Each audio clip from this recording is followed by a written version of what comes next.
from IT ICT department. I'm going to take the session on that is from subject Digital Fundamentals from module 3 Sequential Circuits. The topic which we are going to study is counters. So basically we will be doing counters in this session. Okay, starting with the introduction part. In counters, the counters is a sequential circuit which counts in sequence. Means if we want the sequence in going like from 0 then 1 then 2, so the counters are helpful in order to count in sequential manner. Okay, so counters are basically of two types, that is asynchronous counters. We can also say that it is a ripple counter. That ripple counter is having the circuit, as you can see here in the circuit, the clock is provided, and in the first flip-flop, the second flip-flop triggers with the help of Q value, which is provided in the clock pulse. So here we can say that in asynchronous counters, the clock pulse triggers the whole circuit. Okay, so here the common clock pulse concept is not there. And with respect to asynchronous, we are having other type of counters, that is synchronous counters. In synchronous counters, as you can see in the diagram, you can have a look like in clock which is provided here is a common clock pulse which is going in both the flip-flops, and the triggering has been done with respect to logic 0 and logic 1. So here the basic difference between asynchronous and synchronous, as you can see here in the diagram, here the combinational circuit, the combinational logic which is shown in the asynchronous doesn't have any clock input. So here in asynchronous counters, the circuit is totally based on the starting, that is previous state and the next state, and we doesn't have to store the value of previous or next because it is not taking into consideration. The clock value will provide all the consideration and will give the value, and that is compared to us in synchronous. As you can see here in combinational logic, the value of the previous state as a form of capital Y will be stored in digital storage in flip-flop itself, and that is provided as a next as a Y in the circuit itself, and that value will be provided with the clock as a common value. Okay, so clock here doesn't triggers the whole circuit. So this is the main difference between synchronous and asynchronous, that in asynchronous there is no effect of a common clock pulse.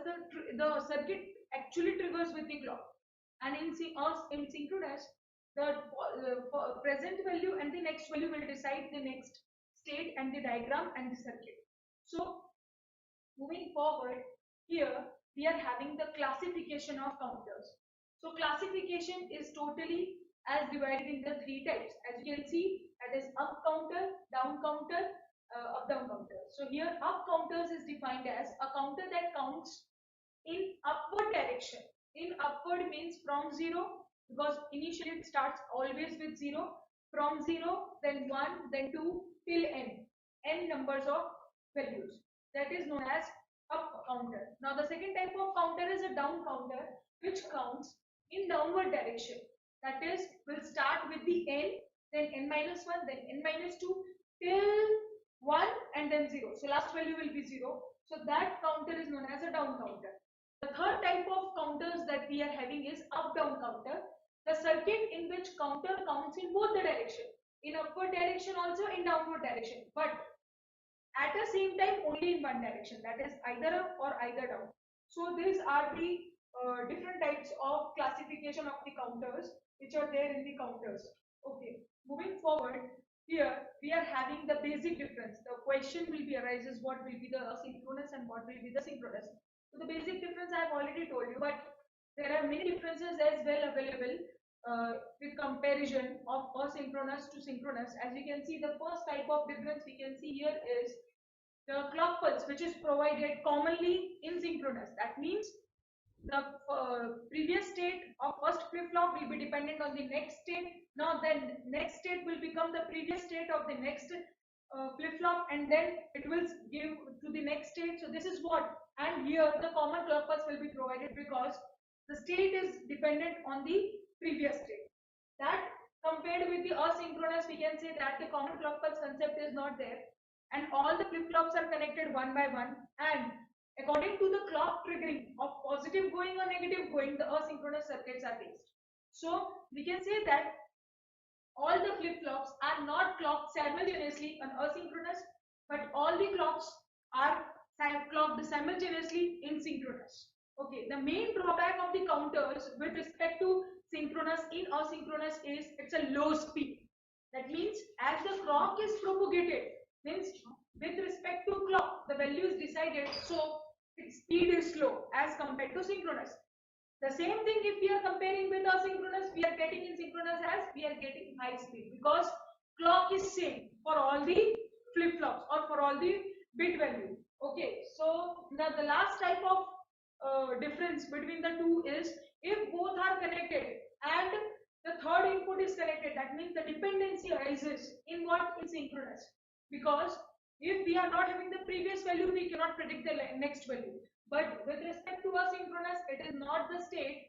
Here, clock is being taken into consideration in order to trigger the next of the flip-flop or in order to have the next type or next value of the flip-flop. So here, that is removed in asynchronous, but in synchronous it is there. So both the values, synchronous and asynchronous, is having positive, negative, or all of the advantages and disadvantages with respect to each other. So the situation where we want to have a use of synchronous, then synchronous counters will be used.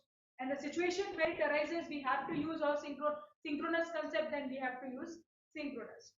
Okay, so this is what the basic differences between synchronous and asynchronous counters. With respect to that, in synchronous counters, we are having the common clock pulse. So that common clock pulse here is defined with some steps. So in synchronous counters, we have to follow some steps one by one.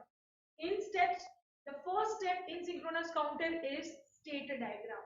Now here state diagram means the circuitry, the pictorial representation of present and next state. Okay, the next step that we have to follow in synchronous is state table. State table will give the exact representation of the value of present and next in a table form. So that is what state table is. The third step that we have to follow in synchronous counter is state equation. Now state equation is being derived when we are putting the state table in K-map and then we are reducing it, then we are getting that state equation. After state equation, we will draw the logic circuit, the actual circuit that we want to represent in any of the type, in any of the bit form. Okay, so in synchronous, with respect to all of these four steps, I can show you with an example like what will be a state diagram. So this will be a state diagram where you can see if it is a present state 0 0, next will be 0 1. If the present state is 0 1, next will be 1 0. If the present state is 1 0, next the state will be 1 1. And if the present state is 1 1, the next state will be 0 0. Now it's a circuitry representation. That means if you are starting with 0 0, you have to end at 0 0. That is what a counter is. So this is what state diagram. After state diagram, we will have state table. So state table, as you can see here, will have present state of the first two columns, as you can see, the next state, the next two columns, and the last two columns represents the flip-flop excitation table representation of any of the flip-flop. As we know, we are having four types of flip-flop: D, T, J, K, and T. So you can use any of the flip-flop and you can design the circuit. Okay, now after state table, we are having state equation. So in state equation, as you can see here, we will be reducing the state equation with the help of K-maps.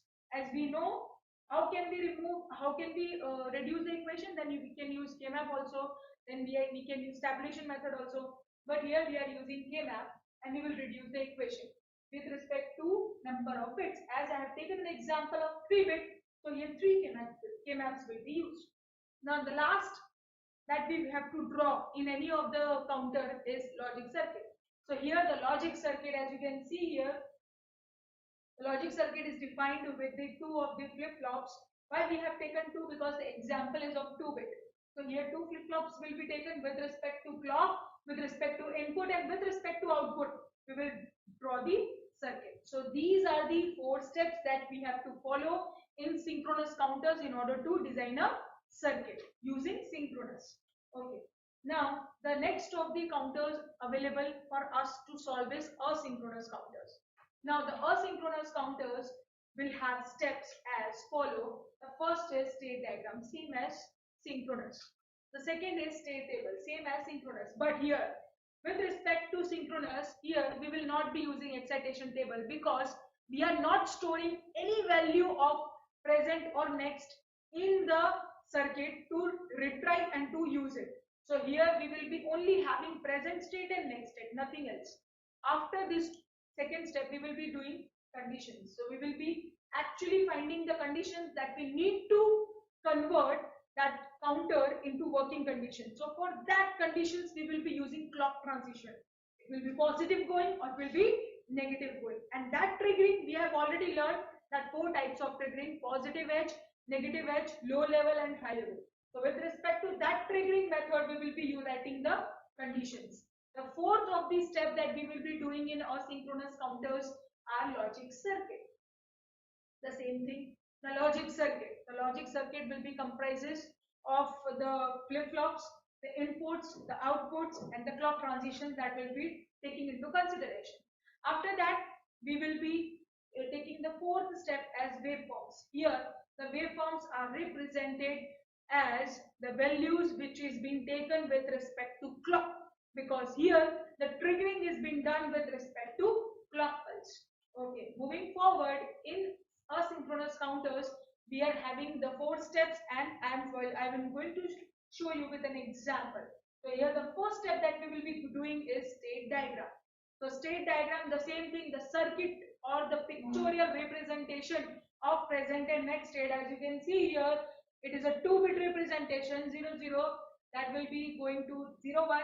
Then after 0 1 it will be going to 1 0. After 1 0 it will be going to 1 1. And then the last thing, 1 1 will be continued to 0 0. Then and only then the counter will be represented. Okay, so counter is having that counts value from first state to first state. It will come back to the same state that it has been started. Okay, so this is what state diagram in asynchronous counters. The next is state table. In state table, the same thing, but here there is a point. From us, if we are comparing this with synchronous, we will not be using excitation tables. We are just using the 2 of the state, that is previous state and next state, nothing else. So here the representation of table will contain present state as 2 columns, as you can see, Q1 and Q2, and the 2 columns is the next state, Q1 and Q2. After that, we are having conditions. So conditions, as you can see, that we have to write it down as we see or as we take clock as a consideration. If we are using a negative triggering, then we will be using from 1 to 0 edge. If we are using positive triggering, then it will be using as 0 to 1. So this is what the concept of clock that we'll be using in our synchronous counters. So as you can see here, if we are writing the conditions and we are taking the triggering, so we'll always start with the Q0 value, the leftmost bit, and we'll go till MSB, that is most significant bit. So with respect to Q0, if we are writing the condition, then we will be finding it out which clock pulse to take into consideration. If I am taking positive condition or the positive edge going, that means I will be writing as Q0, which is complemented with every clock pulse. And if it is consideration with the positive edge, so next clock pulse will be dependent on the positive value. If I am taking with the negative edge, it will be dependent on the negative value. So here I have taken positive. So here Q1 is complemented when Q0 goes from 0 to 1. This is positive edge. If I am writing the same condition with respect to negative edge, it will be Q1 is complemented when Q0 goes from 1 to 0. So this is what the difference in writing with the conditions. After conditions, we are having logic circuit. So in logic circuit, the same thing as we have done, the 2 of the flip-flops, as I have taken an example of 2-bit. So here 2 flip-flops are represented with inputs J and K if I am using it. So JK flip-flop, here also JK flip-flop, input and output, here output is defined by Q, their output is defined by Q. And as you can see, the Q1 output is taken in consideration and it is going in the clock pulse of the second flip-flop. And as it is a positive edge, so here it will be 0 to 1. If it was 1 to 0, I would have taken from 1 to 0. Here I have put a bubble here, so that it will be represented as a negative edge. So this is what logic circuit is that we are going to use and that we are going to represent it. Okay, after 2-bit, we are having the last form, that is waveforms. So here waveforms are represented as you can see Q1, Q2, Qn if we are having the 3-bit. If we are having a 2-bit, then Q1 and Q2. With respect to clock pulse, as you can see, it is going from 1, 0, 1, 0. So this is what clock pulse is. With respect to clock pulse, we will represent Q1 value and Q2 output or Q3 output. As many outputs as you are required, you will be solving it or you will be taking it with respect to circuit itself. So the 5 steps that we will be continuing with one by one is the first thing is state diagram, state table, conditions, logic circuit and waveforms. So this we have to continue and we have to write it down and we have to complete it. So this is what asynchronous counters with steps. Okay, so here we have completed the 5 of the things that we have completed. Counters in that we have done 2 types of counters: asynchronous counters, synchronous counters, asynchronous counters and asynchronous counters. The classification is done with respect to up counter, down counter, up down counters. Now if I'm talking about synchronous, then we are having the basic steps that we need to follow are the 4 steps: logic diagram, logic circuit, then we are having state equation and we are having state table. So this is what synchronous, and we have done asynchronous, the 5 of these steps. So till here we have completed counters and the introduction part of the counters. Now in the next lecture we will be doing the synchronous counters and the asynchronous counters. Thank you.